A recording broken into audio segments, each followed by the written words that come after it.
अस्सलामु अलैकुम रहमतुल्लाहि व बरकातुहू। रब्बि इश्रह ली सदरी व यस्सिर ली अमरी वहलुल उक़दतम मिन लिसानी यफ़क़हू क़ौली। रब्बि यस्सिर वला तुअस्सिर व तम्मिम बिल खैर। अच्छा, आज के जो वीडियो ट्यूटोरियल है उसमें हम सिंक्रोनस मोटर की ही एग्जांपल को देखते हैं। अच्छा, एग्जांपल है जी एग्जांपल 5.3 और इस एग्जांपल में हमें क्या कहता है कि द इनफाइनाइट बस in figure 5.13 operates at 480 volt. Load 1 is induction motor. ये हमारे पास लोड 1 है। Load 1 is induction motor consuming 100 kilowatt at 0.78 power factor lagging and load 2 is an induction motor consumption consuming 200 kilowatt at 0.8 power factor lagging. Load 3 जो हमारे पास है ये synchronous motor है और इसकी जो whose real power consumption is 150 kilowatt. अब इसमें हमने क्या फाइंड करना है कि if the synchronous motor is adjusted to operate at 0.85 power factor lagging, what is the transmission line current in this system. कि अगर हम जो पावर फैक्टर को 0.85 लैगिंग पे रखें अगर इस मशीन को भी, तो जो ट्रांसमिशन लाइन करंट है वो इस सिस्टम में क्या होगी। सो ट्रांसमिशन लाइन करंट हमारे पास लाइन टू लाइन ये लॉस इसके लिए दिया है। दूसरा पार्ट क्या जी, if the synchronous motor is adjusted to operate at 0.85 power factor leading, what is the transmission line current in this system. तो अगर पावर फैक्टर 0.85 लीडिंग पे अगर हम इसको ले जाएं तो फिर हमारे पास ट्रांसमिशन लाइन करंट जो है सिस्टम में क्या होगी। तीसरा पार्ट कहता है कि assume that the transmission line losses are given by PLL is equal to 3IL square RL where LL stands for line losses. How do the transmission losses compare in the two cases। तो हमें ये देखना है कि जिस वक्त हम industry में या किसी जगह पे ऐसा सिंक्रोनस मोटर को ऐसा लीडिंग पावर फैक्टर लगाते हैं तो हमारे पास ओवरऑल सिस्टम में क्या बेहतरी आती है। सो इसको हम शुरू करते हैं इसका सोल्यूशन। सो पार्ट ए में क्या कहता है कि हमारे पास जो सिंक्रोनस मोटर है वो हमारे पास लैगिंग पावर फैक्टर में काम कर रही है। सो हमारे पास P1 गिवन है। P1 हमारे पास कितना है 100 किलोवाट और हम जो है Q1 फाइंड कर सकते हैं P1 टेंजेंट थीटा। अब क्योंकि ये 0.78 पावर फैक्टर पे काम कर रही है तो P1 100 kilowatt tangent of cause inverse of 0.78। सो ये हमारे पास आ जाता है 80.2 kVAR। अच्छा, इसी तरीके से हम फाइंड कर लेंगे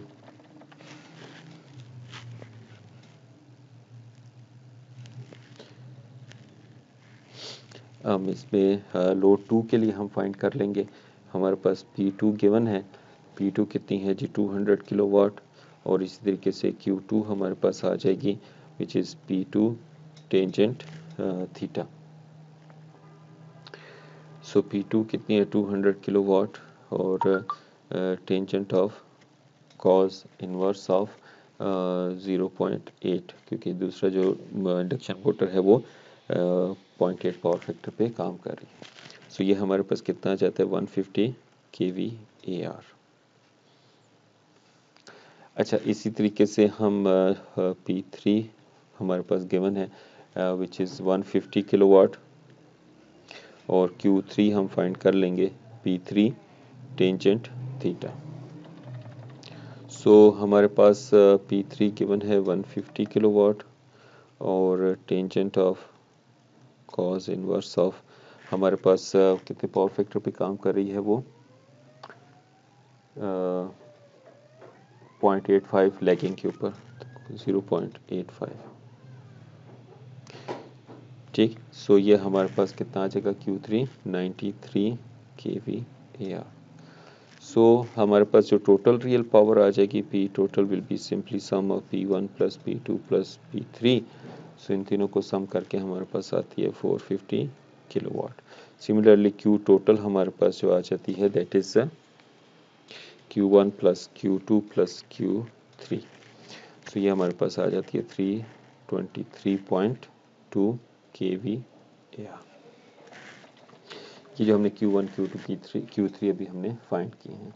तो पावर फैक्टर ओवरऑल सिस्टम का हमारे पास फिर कैसे आ जाएगा, that will be simple cos theta which is the cos of tangent inverse of Q over P from the power triangle, ठीक। So that will be simply cos of tangent inverse of Q हमारे पास कितने हैं 323.2 kilo और 450 kilo. सो ये हमारे पास आ जाता है approximately cos of 35.7 which is 0.812 lagging. इसी तरीके से अब हमारे पास जो लाइन करंट आ जाएगी I L will be simply P total divided by square root of 3 V L cos theta. So it is 450 kilowatt divide by square root of 3 और 480 volt हमारे पास है और ये हमारे पास है 0.812। सो ये हमारे पास आ जाता है 667 एम्पेयर। अब पार्ट बी में हमें वो कहता है कि सिंक्रोनस मोटर है, उसको हमने 0.85 पावर फैक्टर लीडिंग पे लगाया है, तो हम उसको फाइंड कर लेते हैं पहले बी को। अब P1, Q1, P2, Q2 तो सेम रहेंगे, ठीक है, जबकि जो आपके पास इसी तरीके से P3 भी सेम रहेगा। Q3 हमारे पास चेंज हो जाएगा, वो नेगेटिव वैल्यू आ जाएगी। P3 will be simple tangent theta, so P3 हमारे पास गिवन है 150 किलोवाट और tangent of minus cos inverse of 0.85, ठीक है। सो ये हमारे पास कितना आ जाता है -93 kVAR। अब हमारे पास P टोटल भी सेम है, P टोटल हमारे पास जो पहले थी वही है 450 किलोवाट, सिर्फ Q टोटल अब हमारे पास चेंज हो जाएगी। सो Q टोटल हमारे पास क्या आ जाएगी, पहले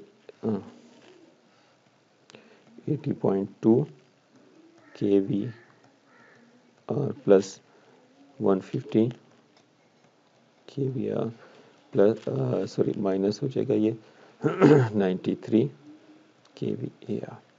सो ये हमारे पास कितनी बन जाती है 137.2 kVAR।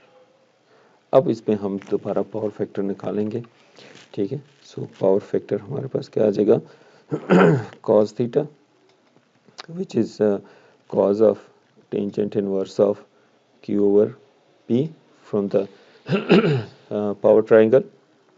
सो ये हमारे पास कितना बन जाता है cos of, just put the value of Q which is 137.2 and P 450 kilowatt.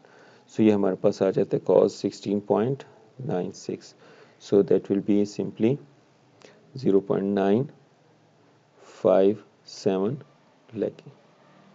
अच्छा अब इसमें देखने के हमारे पास जो लाइन करंट है वो कितनी आ जाती है सिंपली।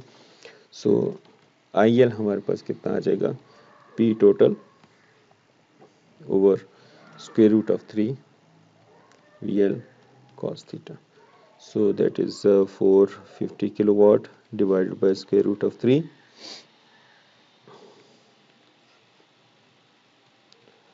480 into 0.957। सो ये हमारे पास कितनी आ जाती है, ये हमारे पास आ जाएगी 566 एम्पेयर। अब तीसरा पार्ट कहता है जी कि हम इन दोनों केसेस में कि जब ये लैगिंग चल रही थी और लीडिंग चल रही थी तो जो लाइन लॉसेस हैं वो निकालें, और लाइन लॉसेस हमारे पास रिलेशन गिवन है PLL is equal to 3IL square RL। अब RL गिवन नहीं है, so it doesn't make any difference. So हमारे पास क्या आ जाएगा 3 टाइम्स, पहले हमारे पास केस 1 में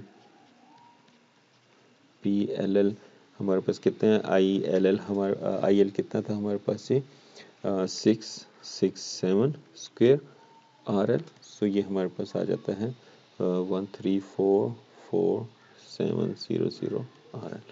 और इसी तरीके से केस 2 जो हमारे पास है उसमें लाइन लॉसेस क्या आ जाएंगे 3 इंटू 566 स्क्वेयर टाइम्स RL। सो ये हमारे पास आ जाता है 961070 RL। सो यहाँ पर हम देख सकते हैं कि अप्रॉक्सीमेटली 28%